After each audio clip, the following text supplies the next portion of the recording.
భారతదేశంలో వంశీ మొత్తం చూస్తే మన కంట్రీ చూస్తే మనకి 40 కోట్ల ఎకరాల భూమి సాగుకి యోగ్యంగా, వ్యవసాయానికి యోగ్యంగా ఉండే భూమి 40 కోట్ల ఎకరాలు. ఓకే.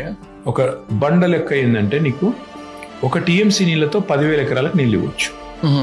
భారతదేశంలో ప్రతి సంవత్సరం కురిసే వాన, నదులు వాన పడే వాన మొత్తం హిమాలయాల నుంచి కింది దాకా చూసుకుంటే 1,40,000 టీఎంసీ. ఓకే. అందులో ఒక 70,000 టీఎంసీలు మధ్యలోనే ఎవాపరేట్ అయిపోతుంది. కిందికి వచ్చి నీకు ఇదంతా అయ్యే లోపల 70,000 పోతుంది. ఇంకో 70,000 టీఎంసీలు నీళ్ళు నీకు అన్ని నదులు కలిపి, అన్ని స్ట్రీమ్స్ కలిపి 70,000 టీఎంసీలు అందుబాటులో ఉన్నాయి. 1 టీఎంసీతో 10,000 ఎకరాలకు నీళ్ళు ఇవ్వచ్చు.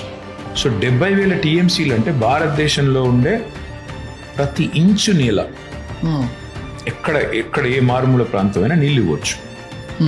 పైన ఉంటే లిఫ్ట్ చేయాలి, డెల్టాలో ఉంటే డైరెక్ట్గా నీళ్ళు ఇవ్వచ్చు, ప్యారలల్గా ఉంటే నీళ్ళు ఇచ్చు. ఇది జనరల్ ఫిలాసఫీ.